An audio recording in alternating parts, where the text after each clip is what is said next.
Welcome inside the vault on a busy Tuesday already, Sarah. It's the 27th of January. I'm Bobby Trossett. This is my co-host and partner, Sarah Ellison.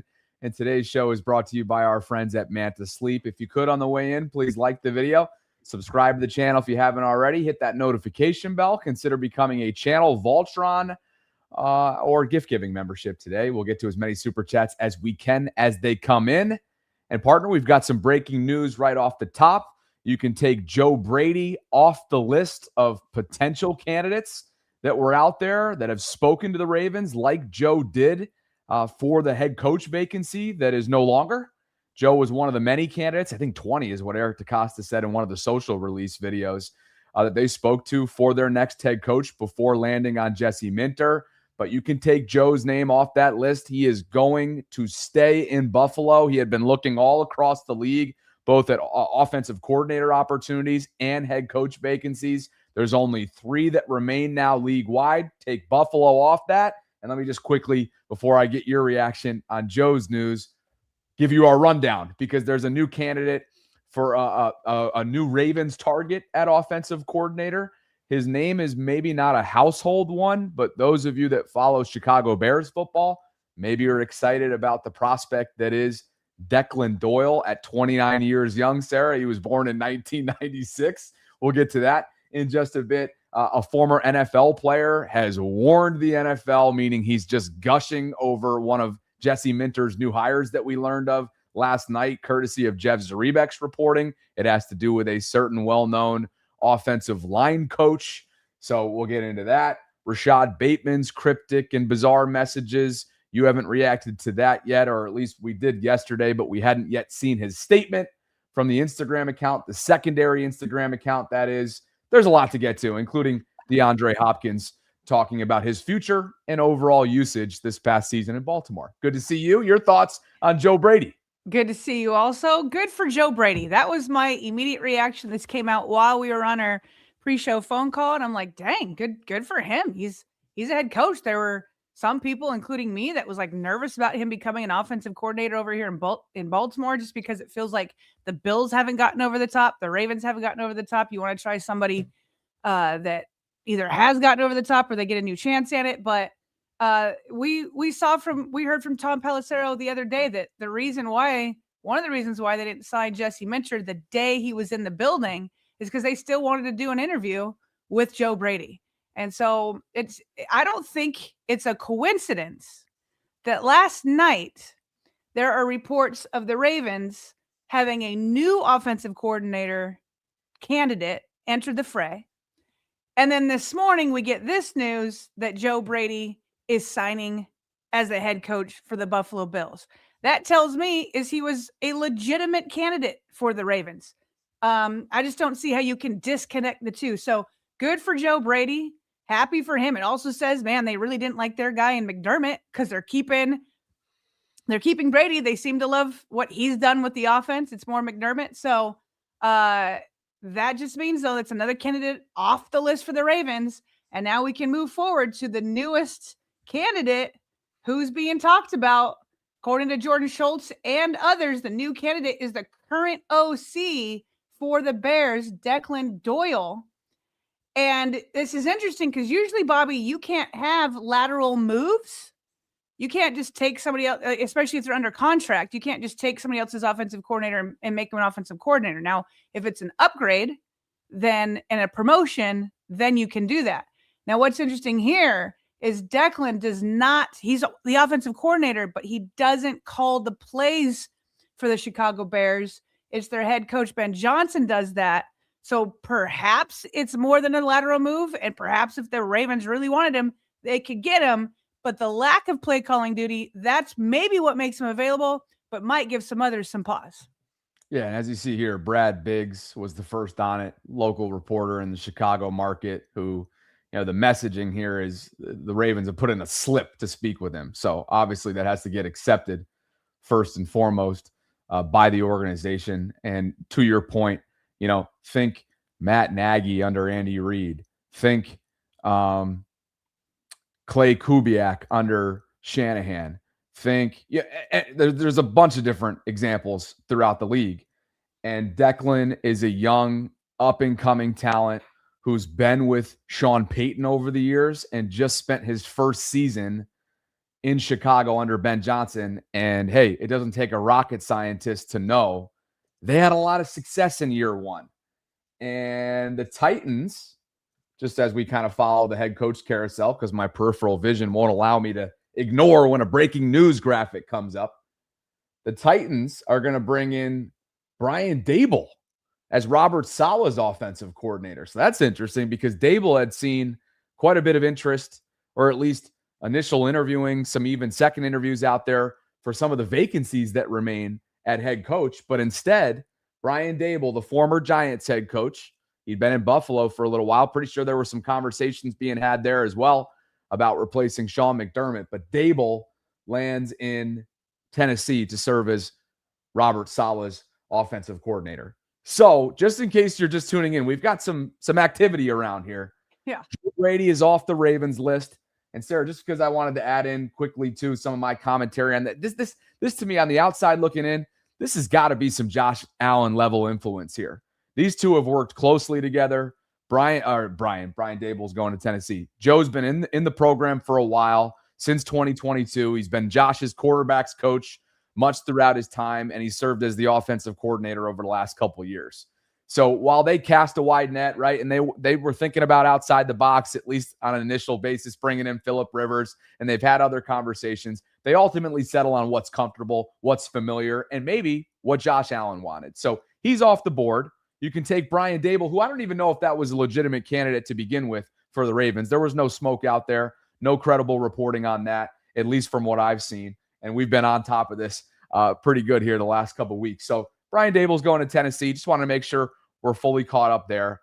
But now Declan Doyle, you kind of set that up nicely because this would be a first-year opportunity for him as the primary play caller at offensive coordinator. His career to date is really impressive, and he certainly qualifies as a fast-track kind of guy, a quick riser, Sarah, but he does not have offensive coordinator experience from a play-calling perspective. He's 29 years old. He went to Iowa. That's notable. He overlapped with Tyler Linderbaum, a couple Hawkeyes there. He became a student assistant for the football program from 16 to 18. So that means he was an undergrad student assistant. Good for him, man. This guy's driven. I've been spending all my morning, Sarah, digging into Declan Doyle. What a name, too. He was then given an opportunity by Sean Payton in New Orleans, where he served as his offensive assistant from 19 to 22.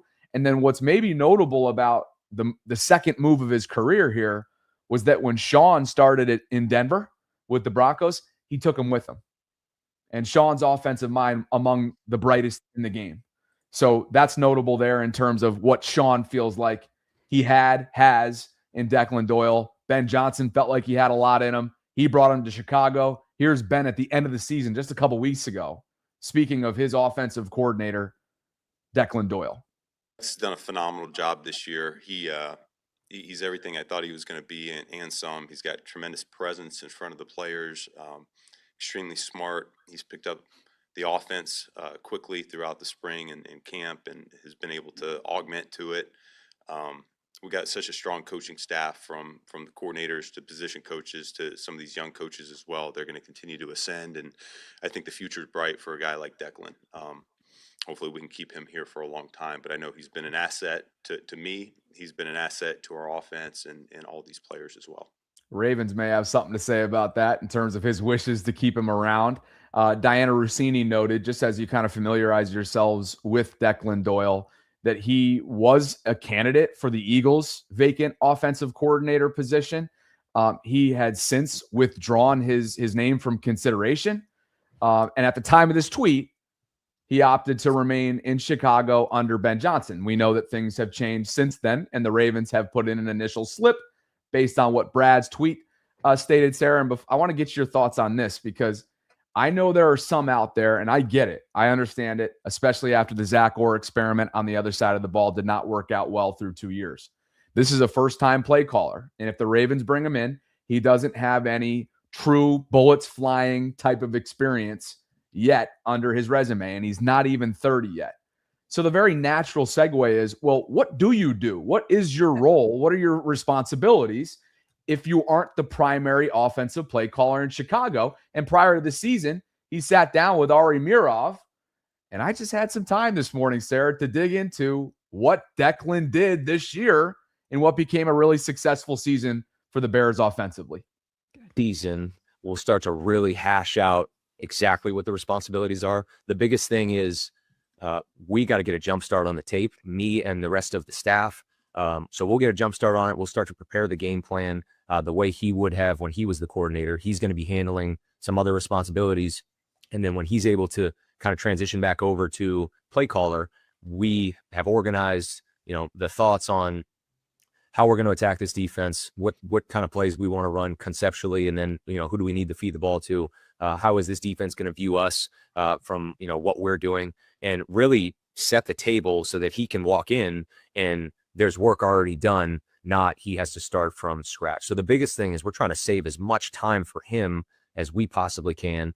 And obviously I'm spearheading that. I'm trying to orchestrating the rest of the staff, but we got to use our resources to try to make his life not as easy as possible, but just try to set him up for as much success as we possibly can. Job well done, Sarah, because the numbers speak for themselves. The Bears had a really, really successful season, and we're really just inches away in a lot of ways from going to the NFC Championship just a week or two ago. So I'll just ask you point blank, your thoughts on knowing what the Ravens went through this past season. Yes, it's not completely comparable.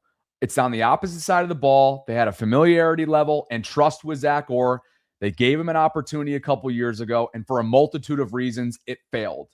Do you have any PTSD from the last 2 years when it comes to where they are now this year with a potential candidate that does not have any play calling experience on the offensive side of the ball?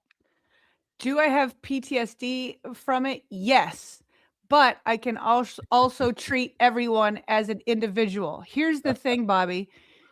This aspect for Doyle is coming up because he's an offensive coordinator, but not a play caller. But here's the thing. 2 other candidates that reportedly the Ravens are looking at in Davis Webb and Nate Shieldhouse, neither one of them have play calling duties at the NFL level. I know Nate does at the collegiate level, so that gives him a leg up. Davis Webb has done it in a preseason game. Maybe Doyle has done it in a preseason game. I don't know. But you have 3 candidates that don't have NFL play calling experience. So if that was the defining factor for the Ravens, if the Ravens had PTSD so much, none of these 3 would even be in the race. And now 2 of them, by the way, Davis Webb and Nate Shieldhouse, are both being considered for some of the head coaching spots. So, I mean, some of the owners are so unworried about it that they're thinking of them as head coaches. Of course, John Harbaugh didn't call plays either, and they can get offensive coordinators to do that. So I think while it was brutal to watch that with Zachary Orr, something tells me that even though Mike McDonald had gone to Michigan and cut his teeth on play calling first there for 1 year, something tells me he would have been fine if he just started at the NFL level. So that's why I can't take what happened with Zachary Orr and say, oh, this is for sure going to happen to all 1 or 3 of these guys. Like, I have to treat each one as an individual. Love it. Couldn't agree more. And this is one of those hot names that is getting interest. There's a reason why Philadelphia was looking long and hard at him. There's a reason why Sean Payton wanted him to be on his staff in Denver. And there's a reason why he's not even 30 yet and getting these kinds of looks. And oh, by the way, it certainly doesn't hurt that Caleb Williams goes on to have a career year under the first-year tutelage of Ben Johnson, Declan Doyle, and their offensive staff that they compiled and put together in Chicago. So that's your latest candidate, Sarah. He joins a list of some are perception, some are reported. They're what? A handful now, maybe more than 5 at this point that are garnering attention. And let's get to one that came down yesterday when we were live. And just so that we, don't gloss over it, Scotty Montgomery is one of those handful candidates. Scotty, of course, is no stranger at all to the area. He was actually Michael Locksley's offensive coordinator in College Park for the Maryland Terrapins several years ago. And he's been under Dan Campbell's staff as one of his assistant coaches the last several years in Detroit. So we learned of this yesterday from Pelissero that the Ravens would like to interview him. And he's been on Campbell's staff for the past 3 seasons in senior roles. And just in case you guys needed an image and a flash to jog your memory, there he is in College Park, where he spent the 2019 and 2020 seasons for the Terps. But then, Sarah, maybe a little bit more, what's the right word here? Notably, especially if you're within the offensive line community. I know Cole Jackson, for example, was fired up when this news came down. And Jeff Zrebiec was first to the punch last night. Schefter came in this morning noting what Jeff did. And that is that the Ravens are expected to hire former Falcons run game coordinator and offensive line coach Dwayne Leadford for the same job and the same title. He's been with Atlanta since 2021.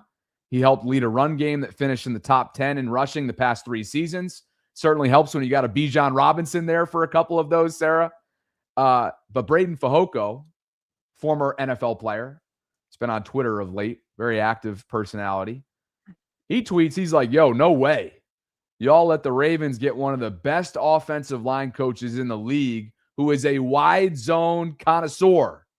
Do y'all not understand that Derrick Henry and Lamar Jackson are about to do?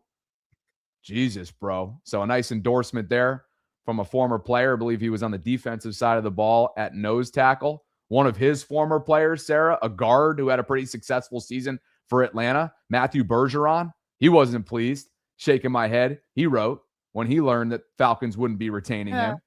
Duke Manyweather, offensive line guru and analyst.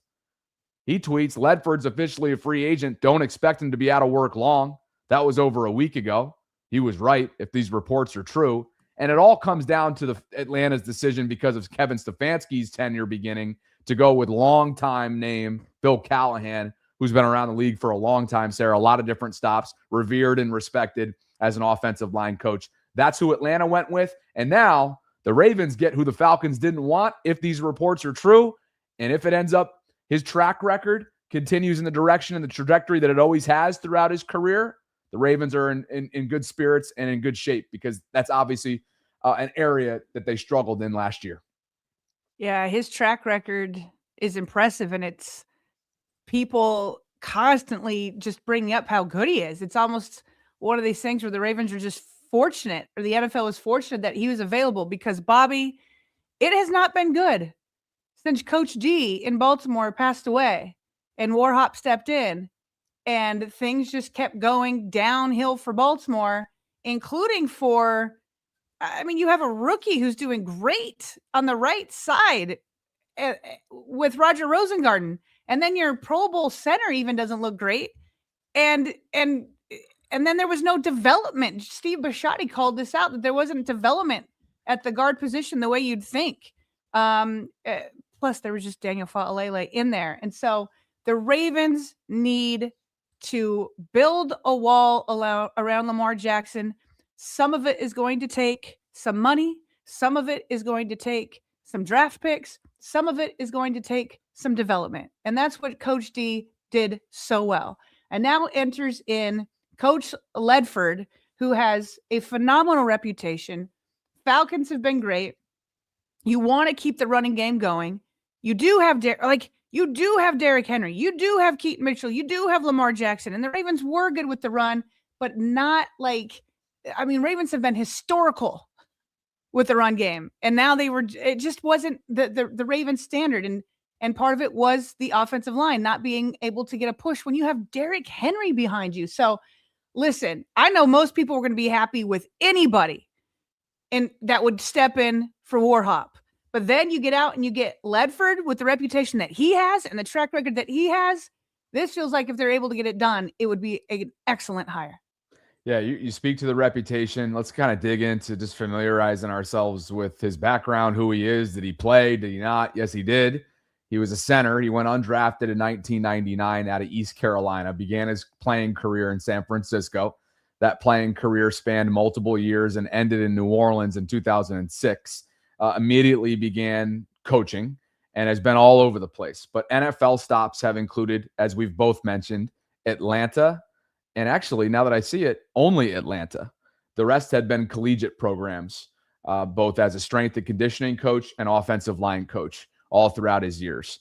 So made his hay in Atlanta. A couple little notes here on the Falcons, by the way, this past season. They had a couple projected offensive line starters go down, and yet every single player that started for him up and down the offensive line finished with above average Pro Football Focus scores. Take those with a grain of salt, as we always say, but they're respected in some circles, not so much in others.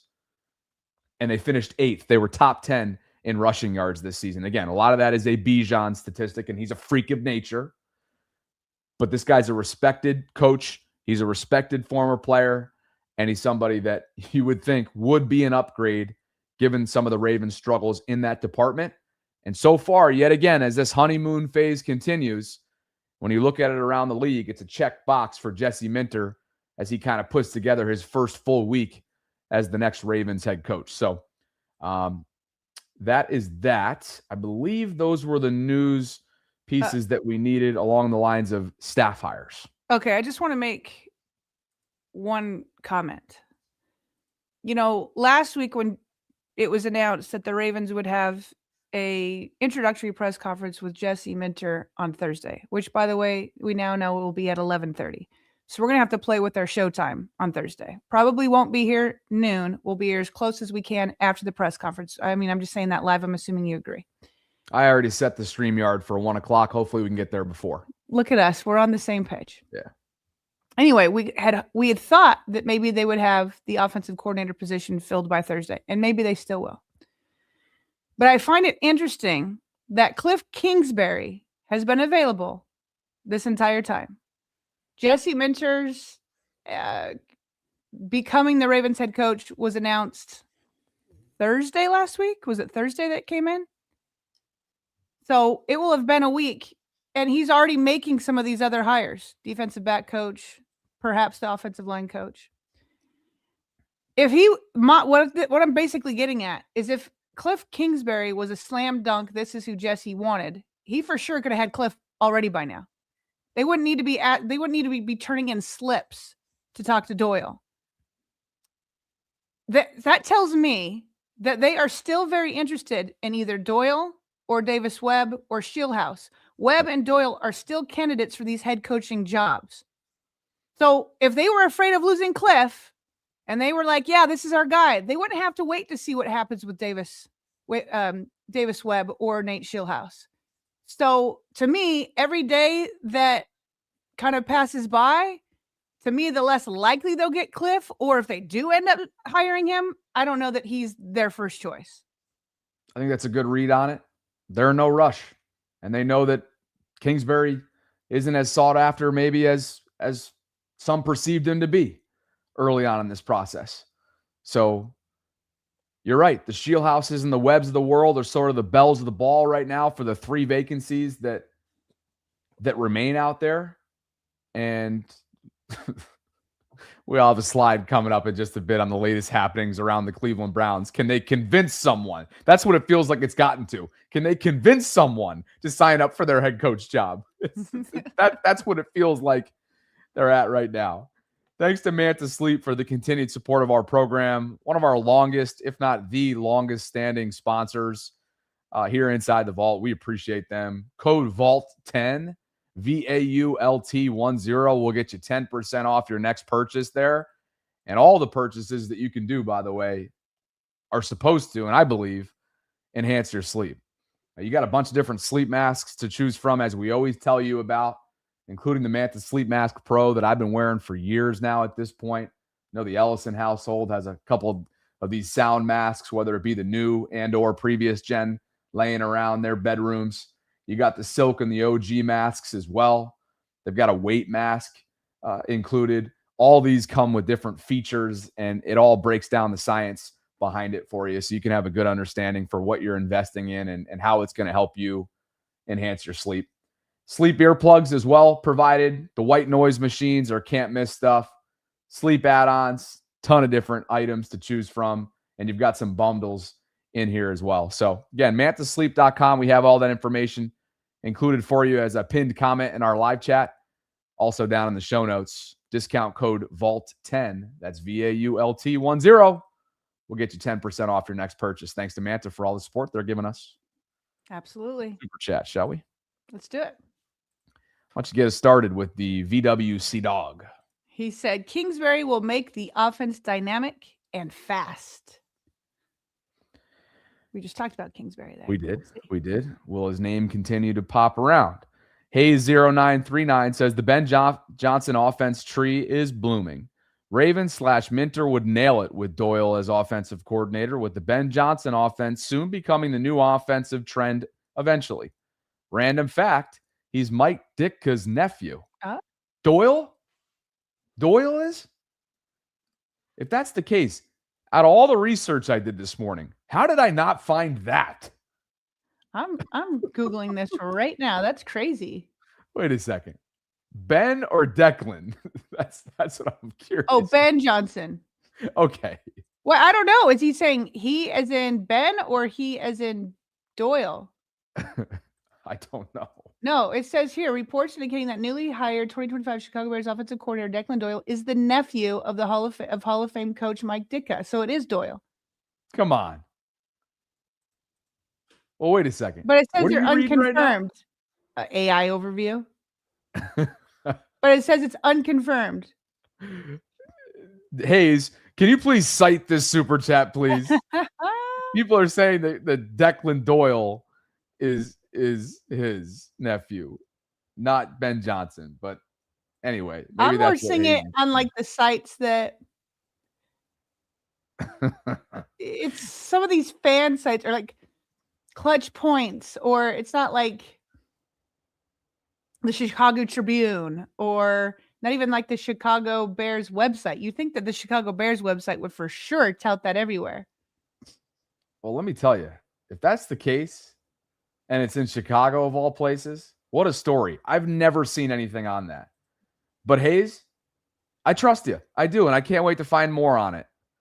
I also don't know if he's just trying to screw around with us. So, Hazy, thanks for the super chat. That's the beauty of being live, Sarah. We got no clue. Maybe he's related. Maybe. Are we all related to one another somehow, some way? Maybe. Yes. Maybe. Do you ever, you know what we should do when you and I are together? Yeah. Do you have that like family search app and you can turn it on and people in this, if you have your phones on together, that it says, you know, find out how I'm related to the people in the room. And then I'll find out, like, I'll be like a 10th cousin once removed or like an 8th cousin once removed. We got to do this. But you can see your family trees and how you connected so many generations back. That'd be pretty cool. And I'm down to do it. All right. Next time we're together. VWC Dog says, how good is Davis Webb really? Well, no one really knows until you ultimately hire him to be a play caller or head coach.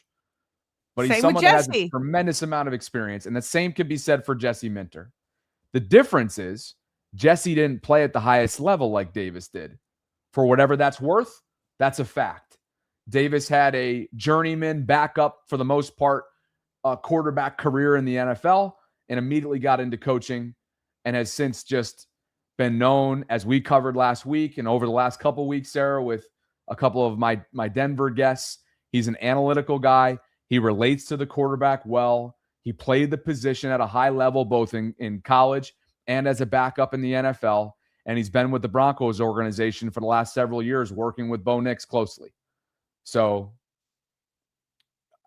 that's the way I would answer your question without actually answering it, because no one knows.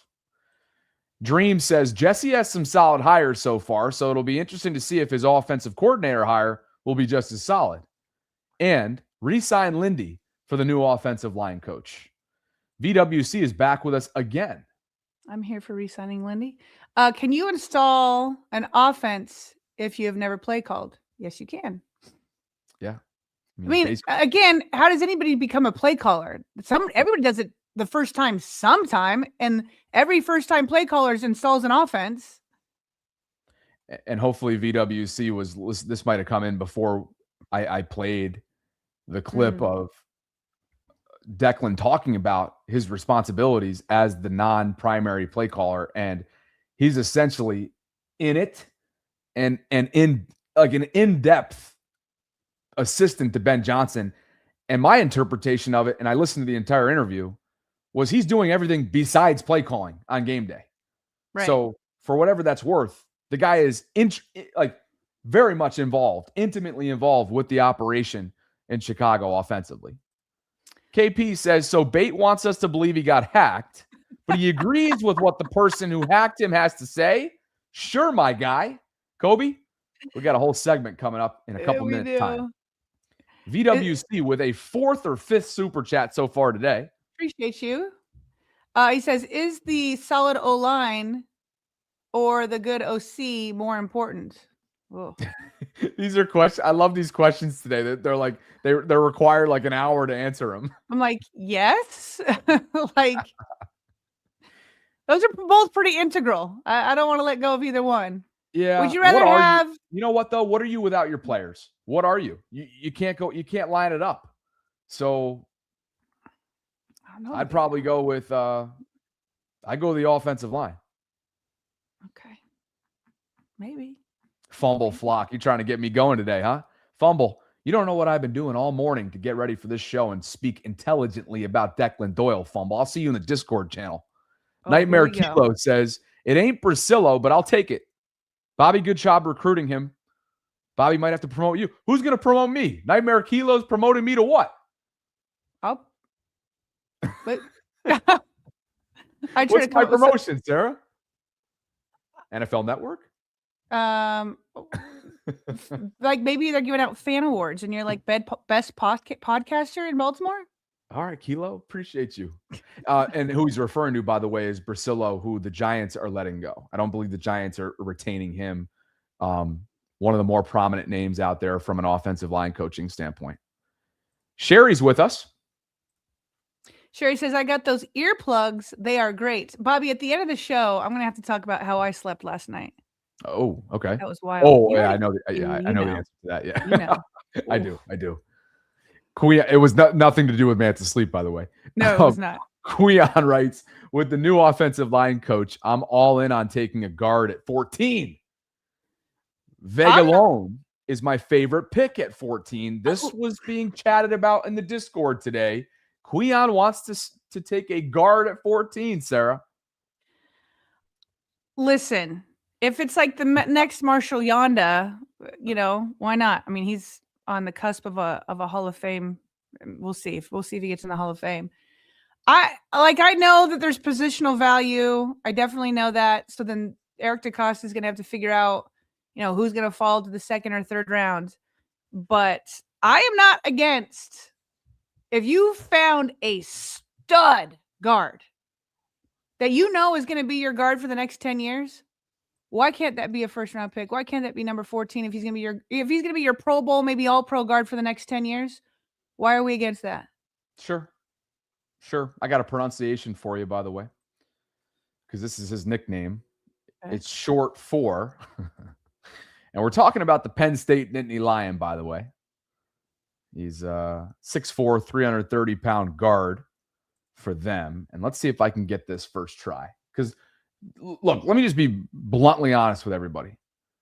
In no way, shape, or form have I even remotely taken a look at the draft. Just straight up. I have been dedicating my every being to this coach search, to the dismissal, to the staff hires, to the 20 candidates at head coach, to the soon-to-be double-digit candidates for offensive coordinator. So, Vega, I hope you go top 10, baby, but I don't know anything about you other than you played at a big-time school, at a big-time program, who fired their head coach mid-season in James Franklin, and I'll catch up with you in a couple months' time from now. Is that fair? Look what dreams did to you. The veins are popping out of your neck. Your face went bright red. I just need to be transparent with everybody. Let's get the pronunciation down in real time. That was transparent. Okay. Let's see who we have here. Oh, and people are already correcting me because I botched the last name. Thank you guys. Okay, I see what you're saying now. Oliva Vanga, Ioane, Ioanai. Let me try that again. 0 for 1. Oliva Vanga is his first name, short for Vega. Oliva Vanga. And the Oliva last Vanga. name is Ioane. Ioane. Oliva Or is it Vanga. Nye? Ioanai. I think that's what it is. So Okay. Oliva Vanga, Ioanai. Hopefully I have that down. And if they pick them, we're all in trouble. Big trouble in terms of No, we'll pronunciation. just call him Vanga. Vega. Yes, I think it's Vega. But you said his name is Olaya Vanga, but they say Vega? Isn't that funny? Because you're right. No, you're right. You picked up on that. Yeah. But they call him Vega for whatever reason. Okay. So, All right. Dreams, thank you so much for this super chat. You really you put us into a tailspin. Me into a tailspin. KP for you. He says, Sarah, I meant to ask from a journalism standpoint, did you have any thoughts on ESPN having a panel of CAA clients giving their analysis about Josh, another CAA client? Conflict of interest? I think, first of all, I didn't get a journalism degree. I got a public affairs degree, public relations degree, and that's how I started with the Ravens in their public relations department. So this might be more Bobby, but when you're in public relations, you still have to take a lot of journalism classes, obviously. I think it's fine that they have them on there, but then in the name of balance, you have to have non-clients like that and opposing views. So that's more what journalism is try to get multiple voices and not just one side. So that's fine. Have them on, but be clear about who they are, be clear about their bias, and then bring in somebody that could counter those opinions and analysis. Yeah, I don't have much to add there, Kobe. It happens all over the national airwaves, especially with the former player community, which I think is what you're suggesting here. And I did see this discourse that you're super chatting us about. I have seen that play out on X in recent days. Wildlife Wale says, all this young blood is nice. I kind of want an offensive coordinator with experience, which is what I set you up with earlier on, and I think you gave a great answer. Dream says, Doyle and Lamar are basically the same age. Yeah, Lamar just turned 29 earlier this month, I think. And Declan is 29 right now. So, 4th down syndrome for you. Defensive line coach Carl Dunbar from the Steelers not retained. Be intriguing Ravens to go after him. Now, the last report that we got was why is his name Colin, right? So Dennis Johnson goes to New York with Harbaugh. He's been there the last couple of years. And Joe Cullen, who you just referenced, has been in Kansas City since 2022. Prior to that, he was in Baltimore under Harbaugh, and Jesse brought him in for, I don't know if it was a virtual or in person, but that happened over the weekend. Yep. Jahai writes, it doesn't matter to most, but it matters to hashtag us. Jesse giving young brothers a chance to be great. Gotta love it. Hashtag flock. And that brings us to Bucket Bomber Win. Says he's surprised these three haven't come up for OC. Clay Kubiak, San Francisco's OC. That would be a lateral move, so they can't do that. Jake Peets, Seattle's pass game coordinator. And Charlie Weiss Jr., the LSU/Mississippi offensive coordinator. Mentor coached for Weiss at Notre Dame. Wow. Interesting. That's another little overlap there. Yeah. Cool. Yeah, I mean, they haven't come up yet, right? Who knows? This Sarah, they could be slow playing this as we've already suggested. We both, predicted that there might be a name. What did you just see? What? Oh, we're good.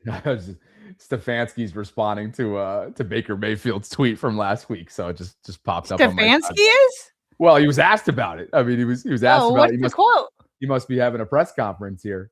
Baker's someone I have a lot of respect for as a player and as a person. I won't get into the specifics of those types of things. Stefanski's good at he tries to take the oxygen out of fires. That's for sure. Correct. Potential fires. Tommy Reese, by the way, is going to call the plays for Atlanta. Not that the Ravens will have to deal with them. They're in the NFC. I don't even know if they're on their schedule this year. But are they on their schedule this year? I can't remember. Anyway, Hey. could be. Oh, sorry. Go ahead. Why do I feel like Atlanta is on their 2026 schedule? Anyway, neither here nor there. What were you going to say? Nothing. Finish the last two super chats, and then I'll do it. So everybody keeps asking me what the app is where you can find if you're related to people that's in the room with you. I'll just do it. It's called Family Tree. Here's the thing: is you have to like link you got to get yourself set up in your family tree in it. My church emphasizes family a lot. I have a family tree that goes way back. I cannot tell you how much genealogy I have, aunts and uncles and my parents and everybody doing. So I know I've got like my family tree. I've got pictures going back generations for these people. I know that. So I know it works with a lot of people that I go to church with because we emphasize it and we kind of have that all linked up. So I think you got to get your profile in there, and perhaps somebody's already done a lot of genealogy for you. So, but you got to get that all set up on Family Tree. Cool. Okay. Yep. That did give me a second to confirm that Atlanta is one of the several road sites on the 2026 Ravens schedule. So just in case anybody's curious about that. KP writes, sorry, I'll put some respect on your name, Bobby. No, it's all good. I mean, I studied broadcast journalism at Loyola, Maryland, and it really was a degree that in a lot of ways they allowed me to craft. You know, look, I got a lot of love for my alma mater, but you don't really go there to be a broadcaster. It's not a lot of people have. There have been, but not a lot of people. It's not a household school name for that degree. So it's all good. Wildlife Wale says, I was late to class. I'll go back after. And another one. Class, I'll go back after. What does that mean? Maybe go back to listen to the show. Oh, yeah, because his first one referenced the young blood. You wanted some young blood, and then I kind of posed the question to you earlier on about PTSD and whatnot. Bucket Bombers wins here. Yeah, just clarifying, Clay Kubiak also doesn't do the play calling in San Francisco because of Shanahan, so he's correct. Like just like with Doyle, perhaps it would be a promotion because you're calling plays. The Ravens would have to turn in a slip, I think, just like they have with Doyle, unless Clay's about to be a free agent. I don't know what his contract situation is, but it's always been Clint that has been reportedly linked to the Ravens. And to his point, this is why he's surprised that Clay isn't among those people. Thanks for the clarification. Yep. All righty. Let's see here. Ravori Sports says, will Nnamdi Madubuike suit up for the Ravens in 26, or is the neck injury a career-ending concern? Ravori, all we truly know is what the team has said on the record, and they just 2 Tuesdays ago or 2 weeks ago today passed up another opportunity from a privacy standpoint and some of those, what's it called again, Sarah? The language that they use for HIPAA. Like, they're going to continue to stand behind that, understandably so, when it comes to Nnamdi's privacy as a player and how that's voiced and messaged to the media. And so it remains ominous. And anything other than that, Sarah, would be speculation. Exactly. Obviously, the longer it takes to talk, the less optimistic, at least I am, that he'll be back. Dre Dog's with you. Dre Dog, he says Vega is in his name. Vega is my go-to Street Fighter character used to win tournaments with him back in my day. And he says, Sarah, ginger turmeric honey tea with like the bicep flexing strength muscle emojis. Leave it to Dre Dog, man. Leave it to him to look out for your immune system. I love that. I love how so many people care. That's a good man right there. Mm-hmm. Thank you all for being with us today. Just getting started. We got Super more chats content. just kept rolling in there. They did. Started with 8 when we started reading them, and then they spiked to 21. Seriously, thank you guys for weighing in today. Certainly over 3,500 concurrents and counting on a busy Tuesday. If you could on the way in, like the video, subscribe, hit that notification bell. Consider becoming a channel member this offseason or gift-giving membership. We'll get to as many super chats as we can if they continue to come in. But first, let's transition. Sarah, Rashad Bateman, man, the story of his career, to me, can kind of be told in 2 stories. One, unfortunate unavailability, a lot of which is out of a player's control when it comes to the field. And then two, some of the off the field social media antics that has another chapter to it after yesterday.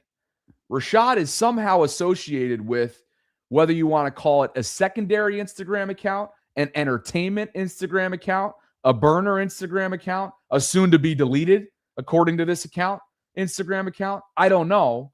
But as you and I discussed yesterday, the only reason why we're revisiting this segment is because there's an extra layer of it that we hadn't been privy to during yesterday's show. It began with essentially a resurfaced tweet of his that quote tweeted your transcription, something that you always do on press conference days. Years ago, Eric DeCosta was asked a question about the organizations and his specific misses at wide receiver. And he tried to give what was a fair, somewhat political answer on it, but it rubbed Rashad the wrong way. And he went off. And we all remember it's a since deleted tweet. It got a ton of different buzz throughout, because at that time, you still had Steve Saunders with the program. Rashad had struggled with injuries and availability through the beginning of his career. And there was a lot of injuries team-wide. And they weren't getting where they needed to go at that point, very early on in the Lamar era, and you name it. So for this to resurface, one, is strange timing. Two, as we'll get to in the statement that was released as a result of this blowing up on the internet, which you have to expect for a player of Rashad Bateman's popularity in Baltimore, or let's call it he's a polarizing player. He's also a popular player, depending on who you talk to, especially after he had a career year just a season ago, and all that kind of feels like an afterthought with this latest story. Oh, this just keeps getting a little bit more interesting from like yesterday when the super chatter brought it up. So anyway, yeah, he brings up from a year or two ago when Eric DeCosta said, yeah, if I was better at drafting, we'd have better wide receivers. He was trying to take a shot at himself. Obviously, it's like a shot at the wide receivers at the time. So Bateman goes after EDC, but then deleted it, to your point.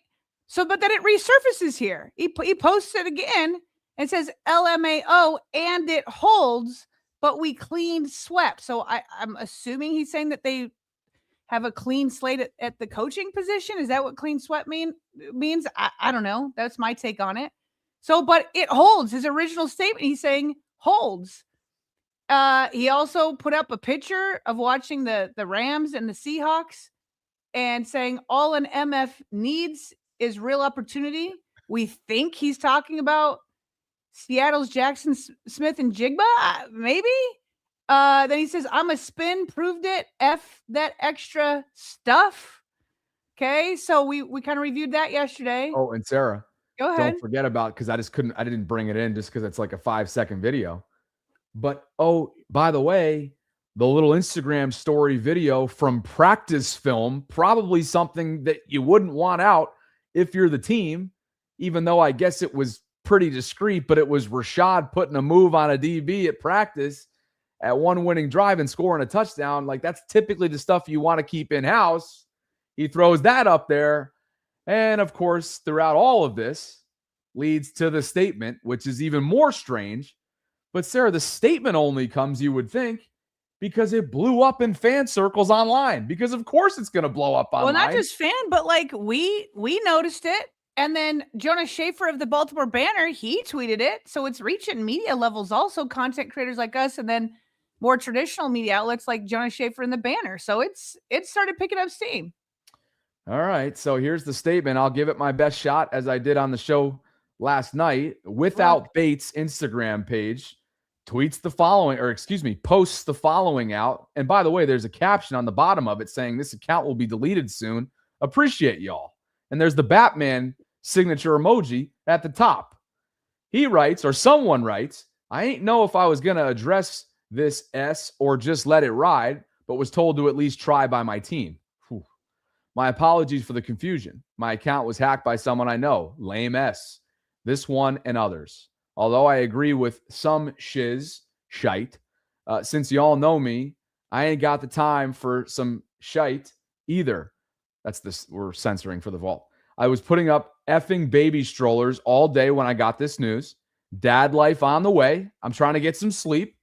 He then puts a caption underneath this in between paragraphs. Pre-dad life. Got your boy tied. End of the day, this is a business. I know what type of player I am. I don't care where I'm at. I love ball, and I look forward to doing that wherever the F I'm at.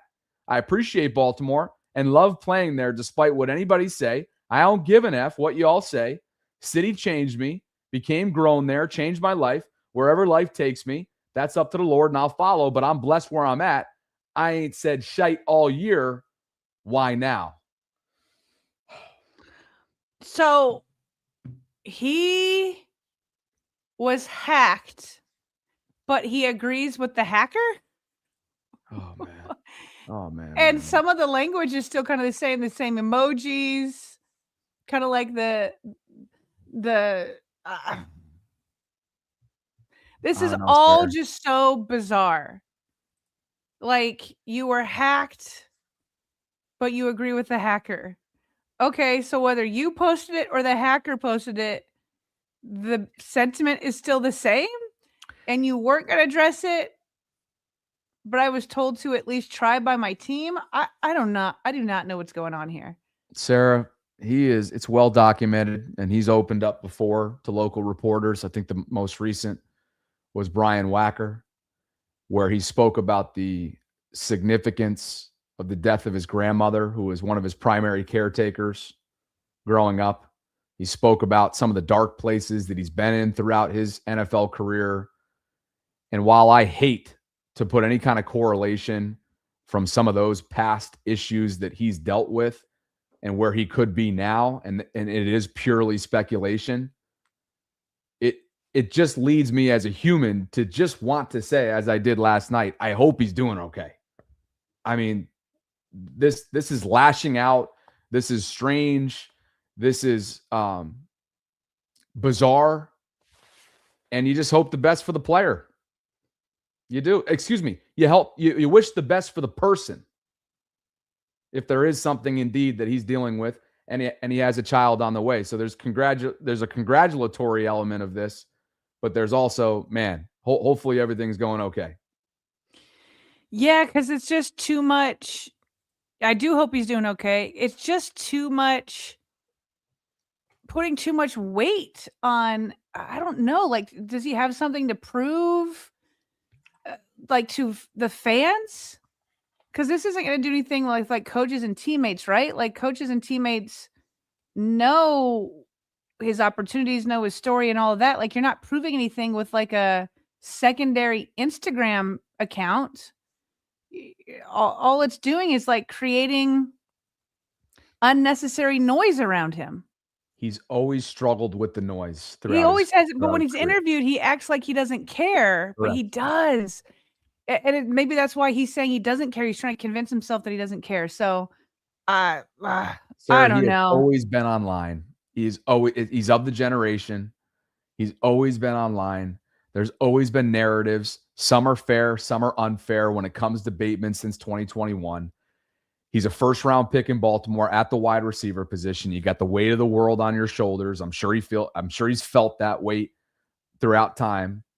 And it's just unfortunate because a year ago right now, we were saying, man, hopefully the organization does right by this player right here.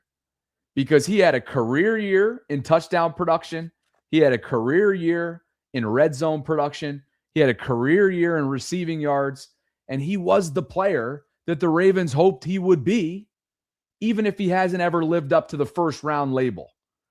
And to be here now, a year later, after they did right by the player, after they ripped up that extension and gave him more of a market value, or at least close to market value based on his production from 2024. And the fact that has this now attached to his name after a season where he just couldn't stay available, and it was a difficult season across the board offensively, is a shame. It's a darn shame. Yeah.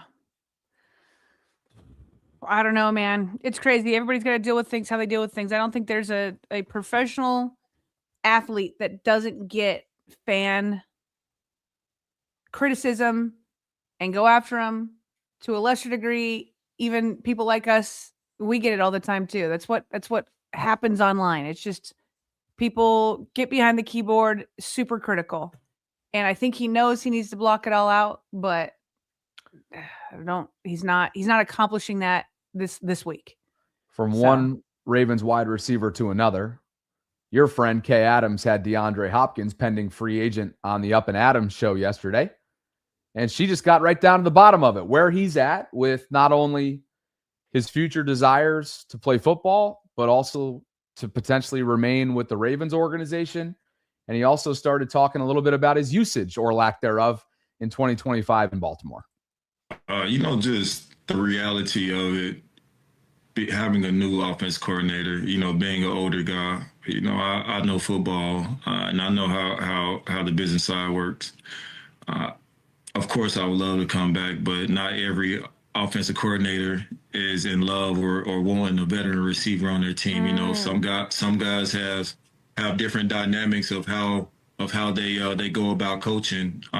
So for me, it's nothing personal. Obviously Lamar and I had a great connection. I think when he came to me, I might have been top 10 and productive receivers in the NFL, and that's just when the ball came my way. But of course, I love Baltimore, and me being a competitor, I would have loved to have been used more. Even though that we had Zay Flowers and Rashad Bateman on the field and Isaiah Likely.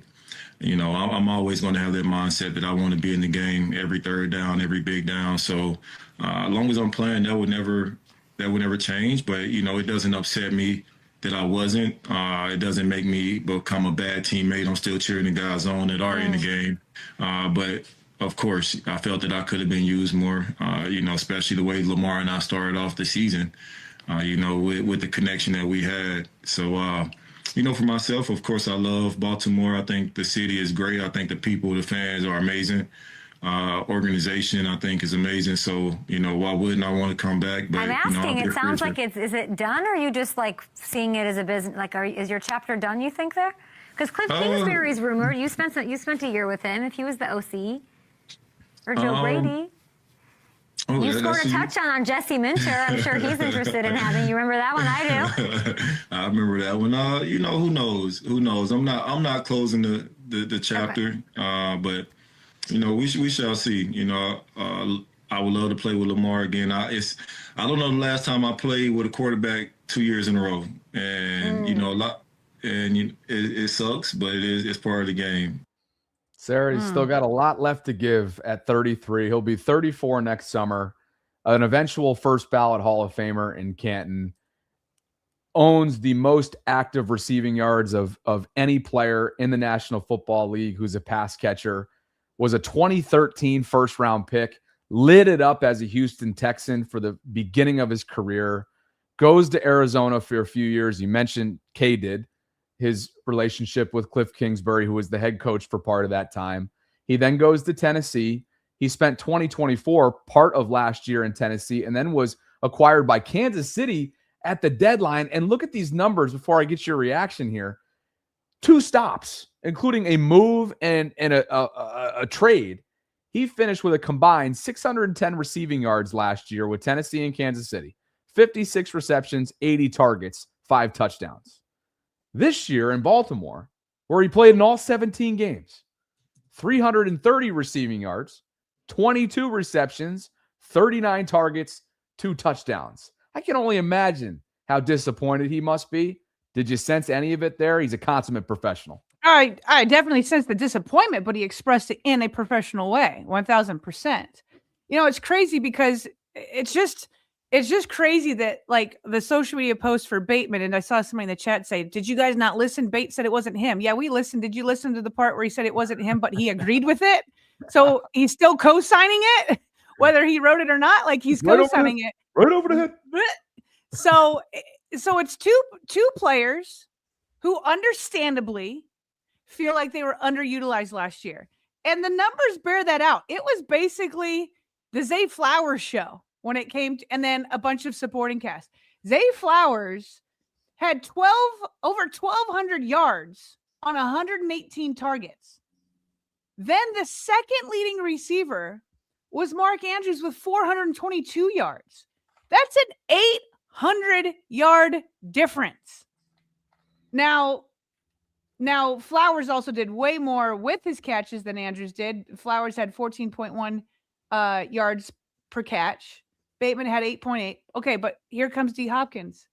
He was third in yards for the Ravens at 330 yards. He had 15 yards per catch. Yep. He was very efficient and very effective with his 39 targets. We know why Isaiah Likely didn't have a ton of targets. He was injured for quite some time. But then comes Bateman. 38 targets, just 224 catches. That's 11, good for 11.8. So, I mean, really, the offense was, again, we have to remember, Lamar Jackson was out for a month, really not 100% for probably 2 months. I mean, it was well around half the season. And so most wide receivers weren't happy that weren't named Zay Flowers. Isaiah Likely probably wasn't happy. He was injured. Plus, when he was there, didn't get a ton. Mark Andrews had plenty of catches, just didn't put up a ton of yards. So it was the Zay Flowers show. And now you see a very professional way of being like, hey, I was disappointed, but what am I going to do? I'm still going to be a great teammate. I think I have more to give. And he just seems resigned that he won't be back. And he's like, okay, I won't shut the door, but how can I even put any hope into it when I don't even know who the offensive coordinator is? Been around the business for a long time. He understands that with change comes more change and different visions and a different program and a different way of team building. So I think there's a lot of people that could get behind a late free agency acquisition of DeAndre Hopkins on another 1-year deal that would allow him to bolster the wide receiver room, that would allow Devontae Walker to out-snap him, be the volume guy behind Zay Flowers. We'll see if Bateman's back. Crazy. That would have been a guarantee prior to all this. But that's obviously certainly doesn't feel like a guarantee as of right now. But I think, Devontae Walker all along was sort of that developmental day 3, shifty, rangy, lean, can go get it, can take the top off your defense guy, can be a red zone target. Could 2026 be the coming out party for him? I know there's a lot of people within this fan base that are yearning for that.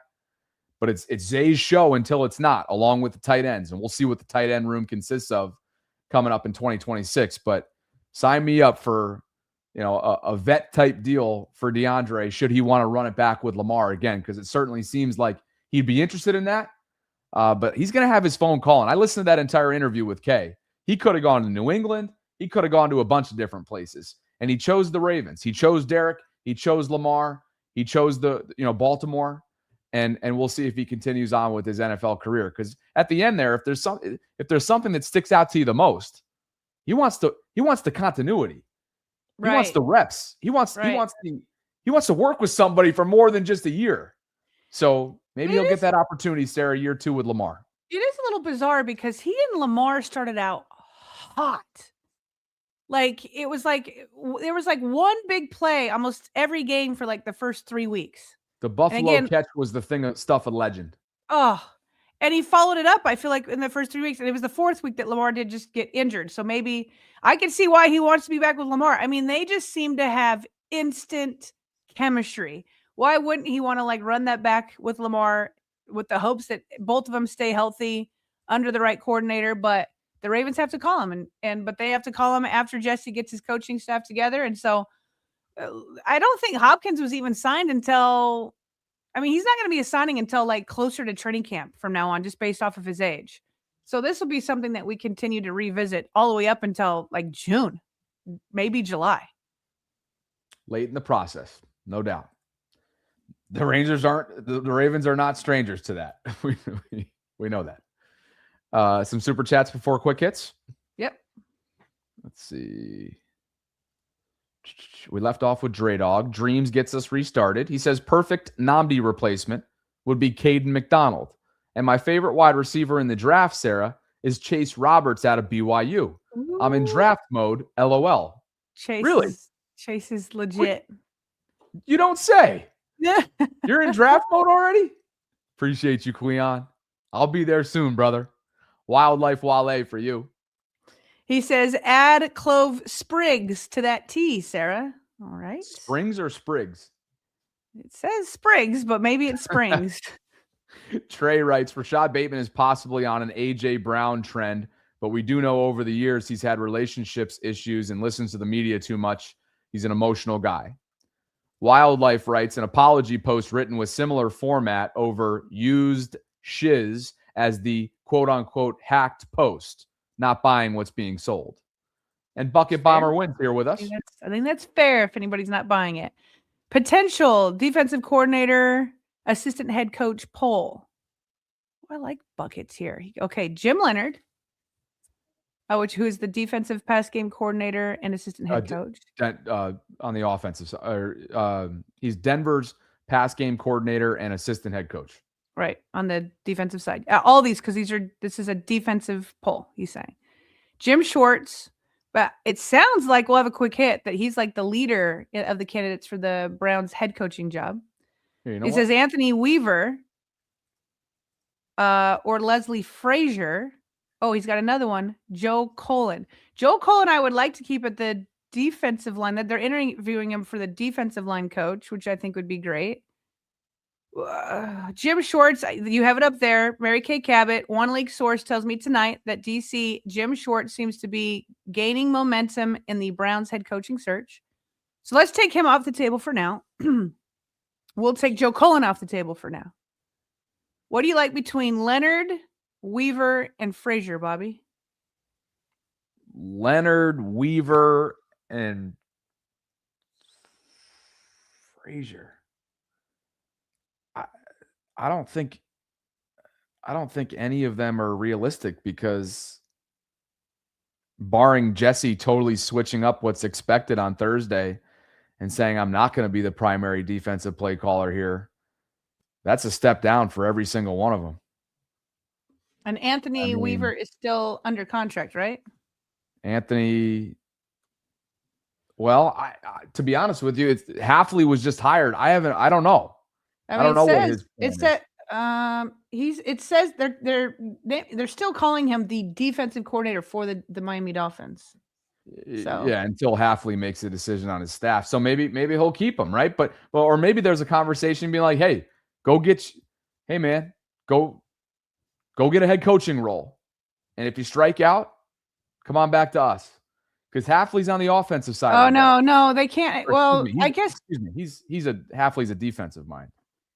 I would think that it just depends on how the Dolphins do business, because obviously the Dolphins are doing a new coaching staff. And so kind of like the Ravens where they blocked, could have kept him if they really wanted to. So, but usually when head coaches are fired, most of the staff is gone too. So I would think that Weaver's probably available.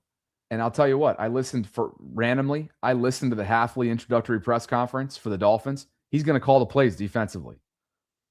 Yeah. So I don't think, to be honest with you, I don't think any of these names, aside from Joe Cullen potentially being re-involved with the organization, which is what you alluded to, I don't think any of them are realistic. I do remember when Leonard played for the Ravens, though. That was fun. Do you?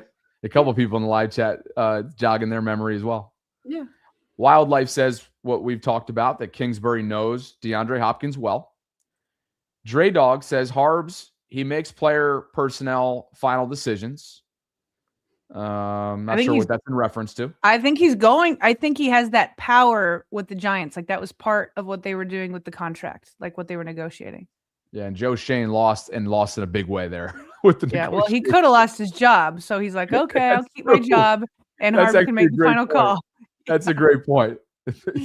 Mikkel is with us. Thanks, Mikkel. Appreciate you. Joey O. He says, both wide receiver D-Hop and quarterback LJ wanted more touches for D-Hop, but in games it didn't happen. Yeah, there was definitely something off between LJ and the coaches. Thanks, Joey. Wildlife says clove sprigs typically refers to the slender, woody branch stems of the inflorescence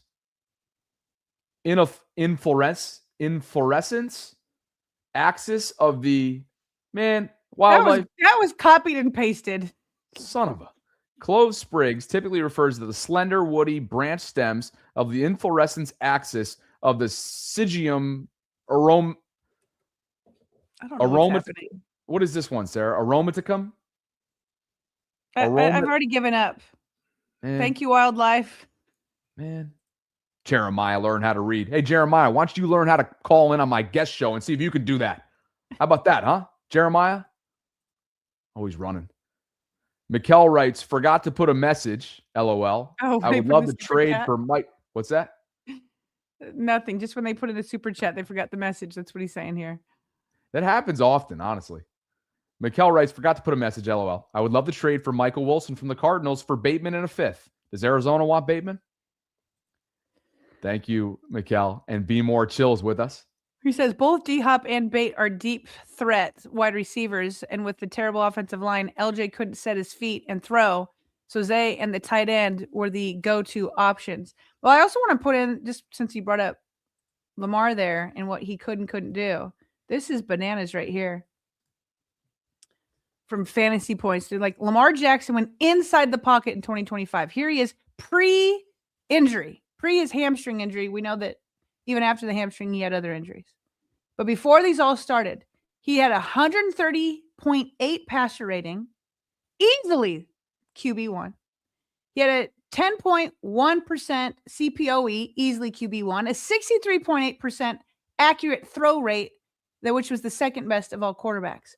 Post hamstring, Bobby, look at how much this all falls. This is why I kept saying to people, like, it just bothered me so much that people were digging so deep to try to read into what was happening with Lamar and what was happening to the Ravens. I'm like, he's injured.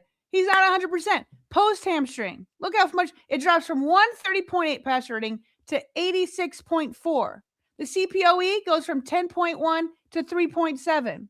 The accurate throw rate went from 63.8 to 50.6. I mean, these are drops from being quarterback 1 or 2 in rankings to 30, 14, and 35. Injuries matter. He couldn't step into things. And so to who is this? Be More Chill. There's a point to all of that.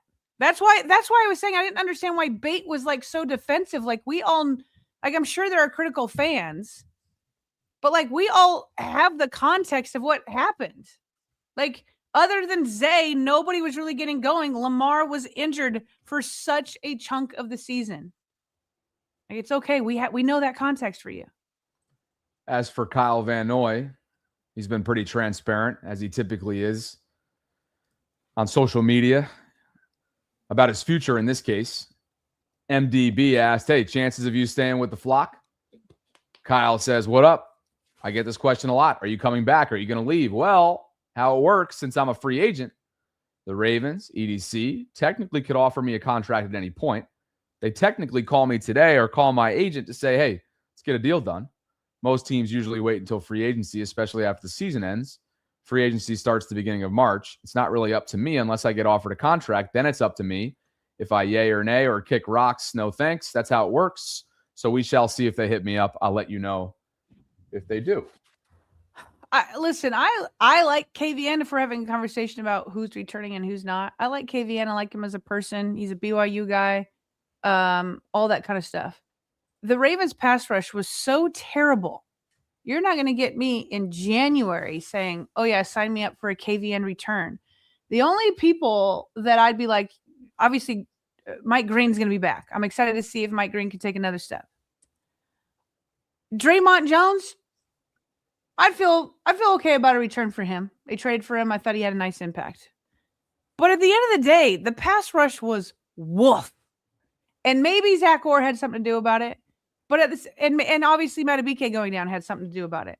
But like when we're talking January plans, KVN is not at the top of my list. Well, they got to get some dogs in there. And KVN has been a dog in his life, but he's on the other side. He's close to retirement. I'm okay adding guys in like that, but let's talk about KVN and others closer to July and see like what they're really going to do to beef up the pass rush well before we like think about whether KVN can return. Hope he continues to resurrect his career as he's done in Baltimore. I think it's time for some new blood, some fresh blood. And hopefully for his sake, he gets an opportunity elsewhere, Sarah, because just a couple of years ago, I think he thought that retirement was, to use the golf analogy, not just on the back nine, but on the closing holes of the back nine. So, good for him for what he's been able to do. And Eric DeCosta gave him a shot.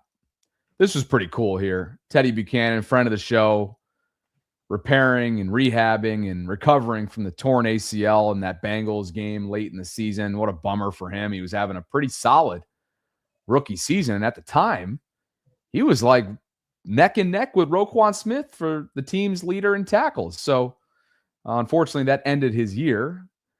And apparently he's got a couple good neighbors, a couple young men. Look at these young gentlemen that, according to, what's this Instagram handle? Hold on a second here. Let's give this guy some credit here. At selfmade_Reem.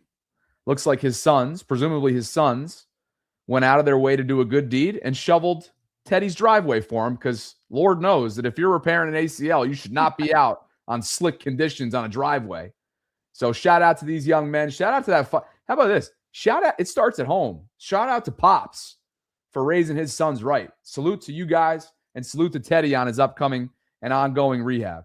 That's awesome. Minus the ACL, I had a similar experience yesterday. My 2 teenage sons and their friend helped me shovel the driveway and walks. And when I tell you, it probably would have taken me 4 or 5 hours with the 4 of us together, and all 3 of them were stronger than me. It's bananas. We probably got it done in about an hour, and it's a lot of snow. Like, it is such a helpful thing. So if he felt relief, I'm right there with him.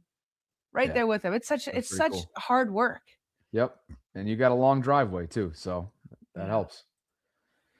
You brought something in here ahead of Super Bowl 60 with these 2 very, very likable head coaches, aren't they? Very maybe not John Harbaugh, Mike Vrabel, but they are 2 likable head coaches in this matchup. Here's the thing. Mike Vrabel is probably super, super likable to his fan base. I'm still like, remember he and Harbs were kind of mixing it up at the middle of the field, like the Titans at the time were like disrespecting the Ravens logo, and most of the Ravens players were in the locker room still coming out, and John goes out there and I don't know. And then Mike complained a lot about refs the other day. I have a feeling I don't dislike him, but I think you like him more than me. I do like Mike Mack though. That's funny. I think well, first of all, Mike is the definition of likable. Mike Vrabel. McDonald. Oh, okay. Mike McDonald is the definition of likable. Vrabel, I think, is the definition of how you have success as a modern day NFL head coach. Explain that. Because he's able to separate relationships, friendships, his past with the organization. He's able to separate those emotional aspects of the job with business, from business, I should say. And I think he's just done a remarkable job transforming a team in under a year, who had 3 or 4 wins a year ago. And yes, they had the 4th place schedule. And yes, Bo Nix was injured, but they've went through really difficult defenses to get to the Super Bowl. They run the football effectively. Their defense has been ridiculous throughout the postseason and down the second half stretch. And I just, from afar, having watched this program a little bit and listened to him structure it and talk about it and develop Drake May, it's been a total joy as a fan of the game. And I like him a lot, and I think the players do as well. Yeah, I'm sure his players do. I don't think any of that translates to likability for me. Wow. Yeah, I don't like he's successful. He's been successful. That doesn't mean he's likable to me. So I encourage you, though, just to challenge you. I challenge you me to, not that you have a ton of time on your hands these days, but my gosh, is he a fun listen in a press conference setting? He's just insightful. He's thoughtful. He's brutally honest. There's like something honesty about him that I think in modern day coaching, what's required, it's always been a melting pot of a locker room. But knowing that he has that former player status in him, and he's been able to successfully, first of all, what was Tennessee thinking? What was the Tennessee Titans thinking letting him walk out the door? They have paid the price on that the last couple years. Anyway, Yeah. you brought this in on a quick hit, and I hijacked it. Anyway, no, PFT commentator said, or commenter said, I think we got a great Super Bowl matchup.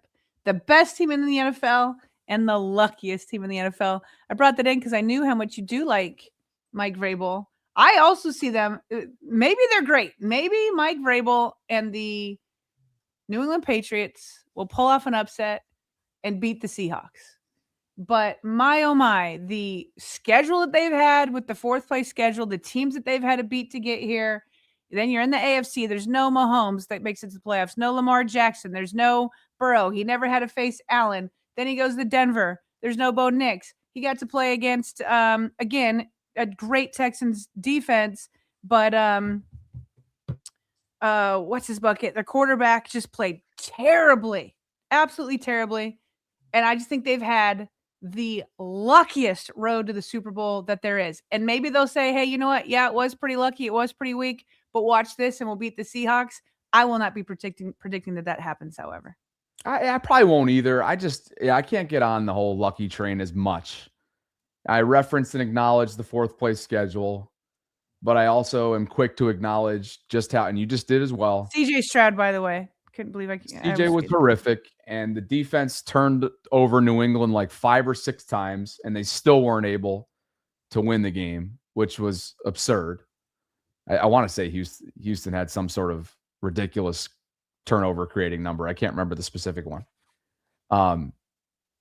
But look, going through the likes of Houston and Denver, one of which was on the road in that kind of environment on Sunday, with a blizzard-like conditions in the second half. I find that impressive. And oh, by the way, you found that game impressive that they only had to score 10 points to win.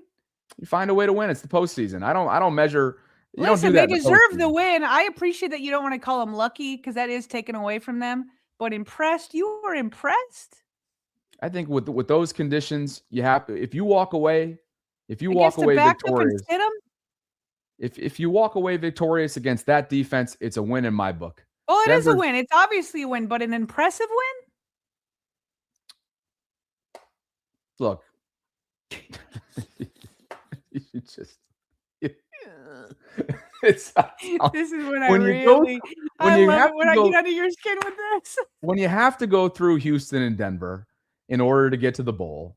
And oh, by the way, you're in the AFC East. That meant you had to play Buffalo twice this season. You had to play Josh Allen twice.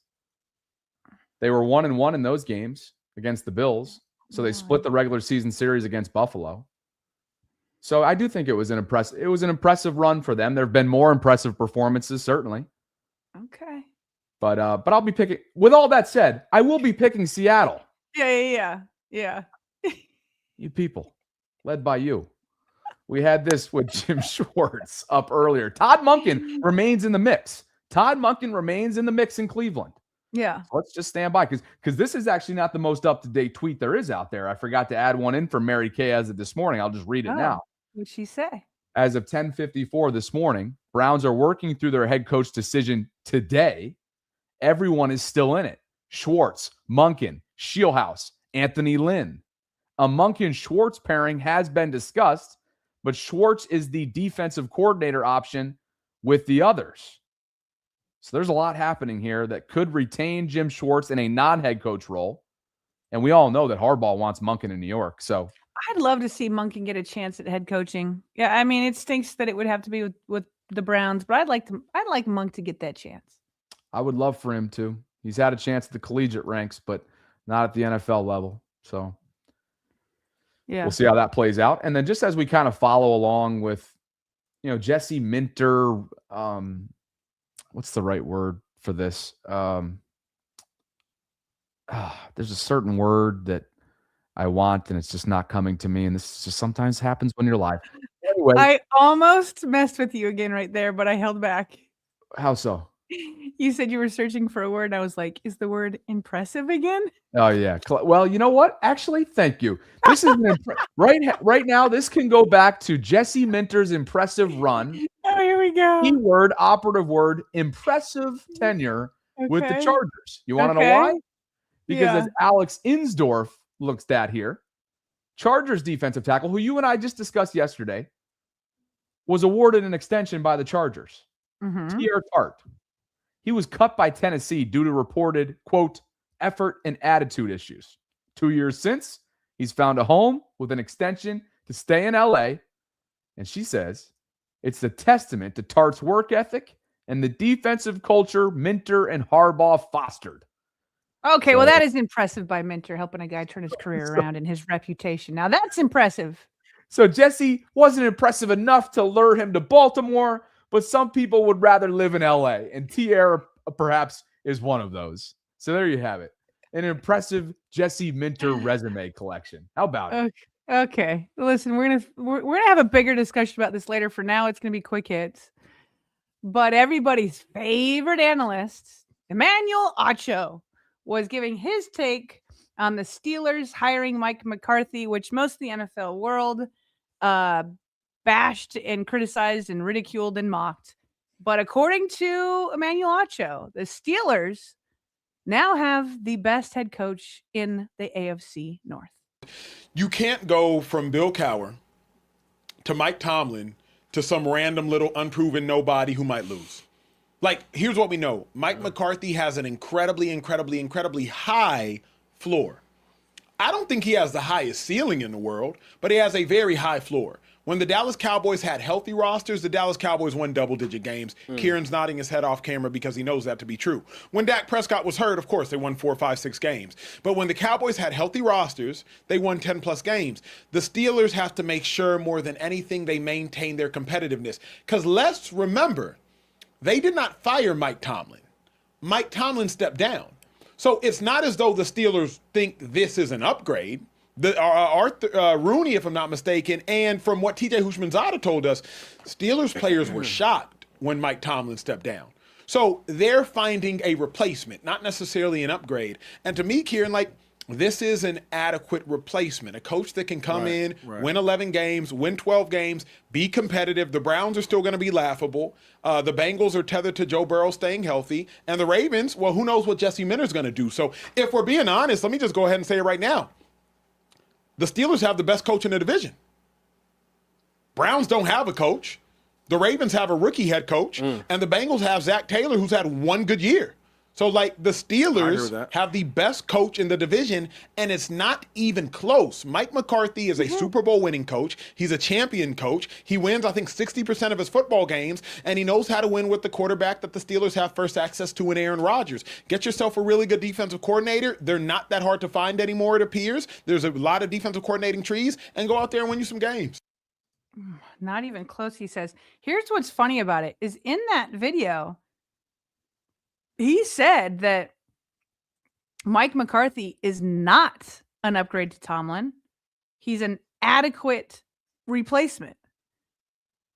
So, okay, so that just means that if he sees him as just a Tomlin adequate replacement that's not an upgrade, that means at best you're just going to continue with non-losing seasons and one-and-dones in the playoffs. And so, like, it's just interesting because you're comparing adequate to unknowns. So we don't even know who the Browns coach is yet. We don't know what type of head coach Minter is going to be. So because we have an unknown versus adequate, he's saying adequate is the best in the AFC North. Listen, I don't know what Jesse Minter is going to be. I think he's going to be better than non-losing seasons. That's what I think. And who knows what's going to happen over in Cleveland. Although not super worried because they don't have a quarterback. And we'll see what happens with Zach Taylor and the Cincinnati Bengals. But how you can just sit here and be like, it's not even close that this adequate person is better because he can't project what Jesse Minter can be. I don't know. That's crazy talk. But once, Bobby, I do want to have a full segment on this. Once the Browns get theirs, maybe once we start seeing head coach, offensive, defensive, head coach, offensive and defensive coordinators. I would like to have an honest conversation about this, like who's got the best coaching staff in the AFC North. But I don't think I'm going to put McCarthy up there just because we know what he is and we don't know what Jesse Minter is. Okay, I got to think about it. I mean, I don't know. Some of the stuff that Acho does is some of the topics just are a little bit inflammatory for my liking, but I think McCarthy is until Jesse has something to say about it. He's a top dog in the division because of his resume until Jesse or whoever Cleveland brings in has something to say about it. He's won a lot of games in the league. He's a Super Bowl champion. He's had a couple different stops at really revered, historic programs in Dallas and in Green Bay. And now he gets a third historic program and in his native hometown.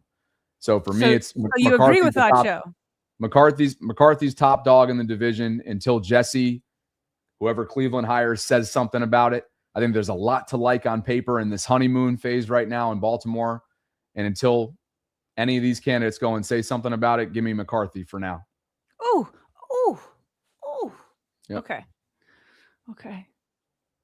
Leah Couples and Stephen M. to be revisited, to your point. Leah Couples and Stephen M. Thank you both for believing in what we're building. We appreciate you guys for the support that you give us. This is your monthly shout out through Patreon. Thanks for being Patreon members, guys. Thank you both. It's a safe option versus a projecting option. And this is what people get paid the big bucks for. This is what Steve Bisciotti has made billions for. Is that it's not, I'm going to take a safe option and I see exactly what he's done.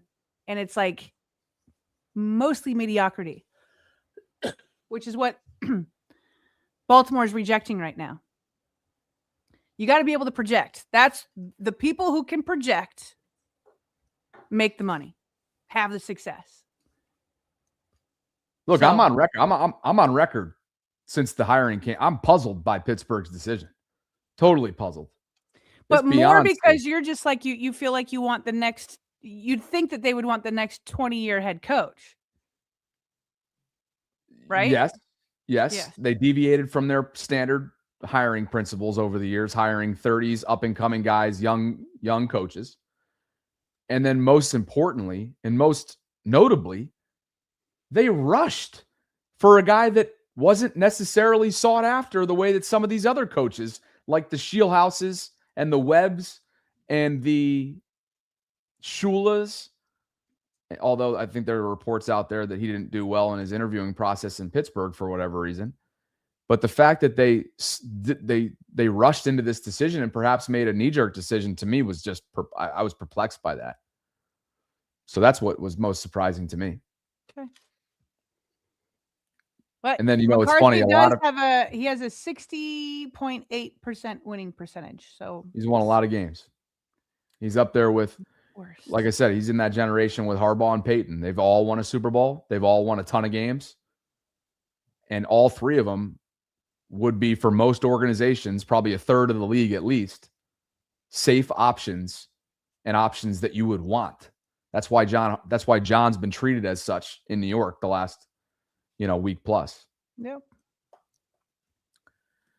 Did we have one more super chat that came in? Wildlife says Acho is correct at this date. Okay. Yeah, and that's where I'm at. Today, he is correct. That's like pointless to say though. And I love you and I love Wildlife, but that's pointless. He has well over 200 games coached, obviously. And so Minter has 0. So that's not the job of analysts to say, though. Anybody can say that. I just don't really know. Minter has 0 head coaching experience. McCarthy has as much as he has, almost 200 games worth. What is going to happen going forward? That's what we're trying to analyze and project. I think then this really is kind of a useless argument up until Jesse gets a year under his belt then. Because how do you have the argument if Jesse's not actually a candidate yet within the North? It's useless, except Steve Bisciotti and all the owners have to have it. So is it useless? Rooney had to have the conversation. Steve Bisciotti had to have the conversation. They have to decide what's best for my team right now. We say useless. Joseph says pointless. Acho's only making pointless takes. Stuff you can't really argue. And that's kind of how I feel about it. It's just like, how can we have the argument until Jesse gets a year under his belt? How did Steve Bisciotti and Eric DeCosta do it? I view that differently than I do this but argument. But that's We're stacking coaches up against one another versus the hiring team had to make a decision based on staff, based on player opinion, based on resume to date in a non-head coaching. Sure, that's the homework they make to make a projection of who's going to be their best head coach. Okay, so you'd like to project that Jesse Minter is a better head coach with no games under his belt compared to somebody who's won a Super Bowl and been around the league for a long time. I mean, is that where you're going with this? I guess I just don't understand the point of this. Yeah. There's a level of projection there with what you're doing with Minter, if that's the case. If that's what I'm saying. That's what I think we should be doing. Anybody can start a show and say, hey, McCarthy has this many wins and Minter has 0. Like, what it is, it's about projecting. Okay. And as I said yesterday, with Tomlin and Harbaugh, it seemed more often than not, Tomlin had Harbaugh's number. Even though Harbaugh had the better quarterback almost the entire time that they were going up against each other. Once you took away the Ben Roethlisberger years, you had the better quarterback, and yet Tomlin seemed to have Harbaugh's number. I said yesterday, I think with the way Jesse Minter has been a defensive coordinator and the way Mike McCarthy has been an offensive coordinator / head coach, I don't think Mike McCarthy is going to have Jesse Minter's number. I think Jesse Minter has the fresher ideas, has the fresher defense, and is going to have a leg up. I could be wrong, but I'm at least projecting it. Even though we don't have we don't have a head coaching side by side record, but like anybody can put up their records and be like, well, it's McCarthy till now. Anybody can do that, but only so many people can be Steve Bisciotti and constantly project who's actually going to be great. Steve Bisciotti had to project it with John Harbaugh, and he was right. And that's what was his point was to Tony Dungy. Tony Dungy was criticizing it. He's like, oh, so you're going to use my success of unearthing a special teams coordinator to be a great, in Tony Dungy's mind, I'm sure is a Hall of Fame coach. And now you're going to use that against me. That's why I say it's not pointless. Like, that's the point. That's where we get better. That's where like people differentiate themselves, is that they can analyze where people are at currently and project what's going to happen going forward. It's going to be a fun chess game between the two. Mike on the offensive side of the play calling, Jesse, we think, on the defensive side of the play calling for twice a year for the foreseeable future. Wildlife Wale says Acho's take was pointless. Dre Dog says, no disrespect. If you're saying trade players with limited to no value, you're not looking at the bigger picture. Like how many 5th, 6th, and 7th round picks we need. We already got 11. Just stop, y'all. Dre Dog's upset about the drafting strategies in place. Richard's with us. He says, am I super late? Just saw Joe Brady as the new Buffalo head coach. We did talk about that off the top of the show. Thanks, Asmodeus. Richard, you are insanely late. It's great to have you here now, though. Did we have this one up from Be More Chill? Yes. That's when I brought up Lamar slide. Then I believe that brings us fully caught up to speed. All right. Okay, everybody. Appreciate you for spending some time with us today. We'll have our normal repurposed short form episode dropping at 4:00 Eastern, as we always do. Thanks to Manta Sleep for the continued support of the program. For F's sake, says we don't have the rosters. We don't have all the coaches. Not enough info. Appreciate you for F's sake. And I think since we got our patrons in and everything else, we're good to go. We should continue to reiterate that with the 11:30 press conference announcement on Thursday, the vault will not, unless it changes, the vault will not start at noon on Thursday. We will start after the introductory press conference and after we have a chance to gather content and our thoughts to get you guys ready for an instant reaction on Thursday. So hopefully you guys can plan accordingly on that front. The collective is on 8:00 tonight. Jeff, Cole, and myself look forward to that. And I will be live later on this afternoon. For Sarah Ellison, for our wonderful brand sponsor, Manta Sleep, and all of you guys, I'm Bobby Trossett signing off from this Tuesday Ravens Lunch Hour live stream. If you could like the video, subscribe to the channel, hit that notification bell, consider becoming a channel member or a gift-giving membership this offseason. We'd appreciate you. Sarah and I'll be back tomorrow here inside the Vault. Appreciate you, Vaultrons. Talk to you soon.